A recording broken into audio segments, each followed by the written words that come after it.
The first recipe we're making is a crock pot buffalo chicken chili.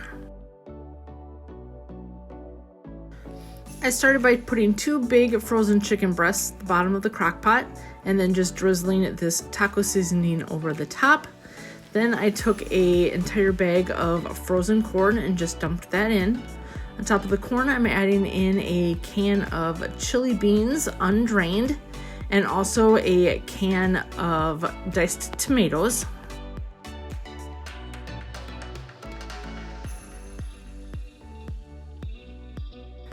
And then I'm just going to add in about a half a cup of chopped up celery. You certainly don't have to add that if you don't want to, but it did give it a little bit of flavor. Now I'm going to add in 2 cups of chicken broth. And finally, 1/4 of a cup of buffalo sauce. The next time I make this, I will probably add in a little bit more buffalo sauce. I didn't want it to be too spicy for my daughter, but she ended up not liking this anyways, and so I would definitely add more. And if you are a buffalo sauce fan, you will definitely want to add some more in there. Then I'm just going to add this block of cream cheese, set that on low, and we're going to let that go for about 4 hours. Then once the 4 hours was over, I just went ahead and used my meat masher to shred up all of the chicken. And then I just went ahead and served this with a little bit of sour cream and cheese. We had some Tostito scoops on the side, and this was really good for a very chilly spring evening. Next, we did breakfast for dinner. So we're just making up some Bisquick pancake muffins. I went ahead and just mixed up the Bisquick like it shows on the box. And then I have some of these brown and served sausages that I'm going to use, along with some cheese and some leftover ham that I had.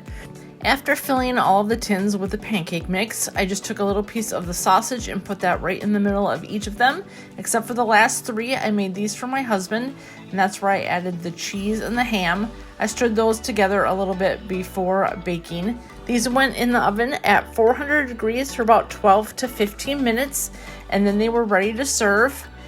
We just added some butter, a little bit of syrup, and a side of fruit, and another very easy meal for the evening.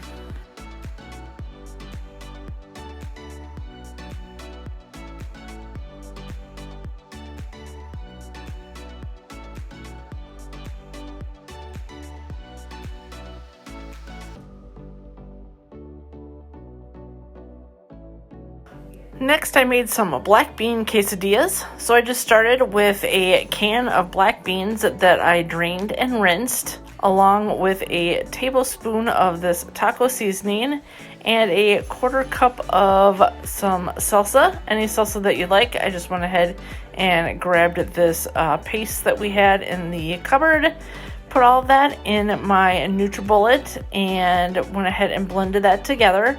I did end up having to add probably a tablespoon or 2 of water just to get this mixed thoroughly. So once that was done, then it came out kind of like a paste, and we were ready to put that on our tortillas. Just adding a little bit of butter here to the pan, and then dropping my tortilla on top. And then on half of the tortilla, I'm going to go ahead and spread that black bean mixture. And then on top of that, just a little bit of cheese. Fold over the tortilla and cook that until it's nice and brown on both sides.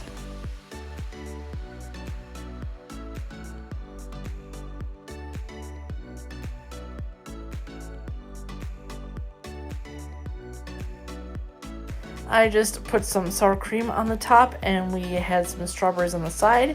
You could definitely put some salsa on here or any of your favorite toppings. And the last meal is a corn muffin enchilada casserole. I use 1 box of this Jiffy cornbread mix, along with 2 eggs and 1 cup of milk.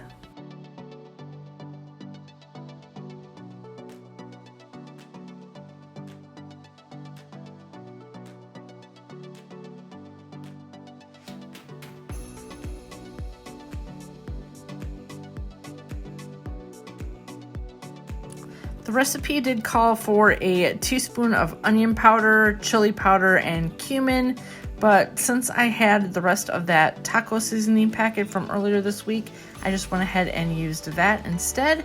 And then 1 cup of the shredded cheese, and you're going to mix that all together and get that ready to put in your baking dish.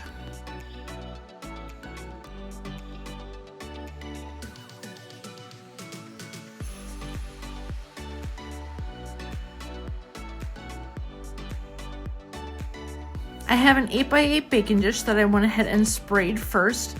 Now I'm just going to pour in the Jiffy mix, and then this is going to go in the oven at 400 degrees for about 10 minutes. And while that is baking, I'm going to get our shredded chicken ready.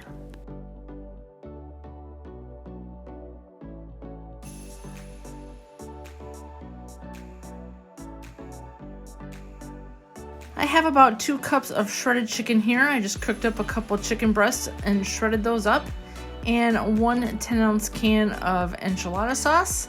Mix that all together, and then once the Jiffy cornbread has been in the oven for about 10 minutes, you're going to take that out and you're going to layer this chicken over the top.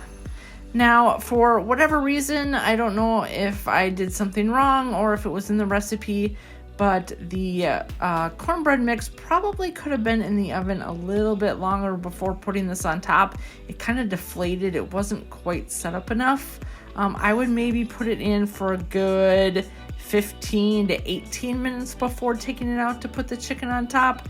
It still turned out all right. I went ahead and kind of just tried to get that all over the top and then put it back in the oven for another 15 minutes, and it did come out really nicely. I just topped that with some cheese, and like I said, this went in for another 15 minutes or so, and it was ready to serve.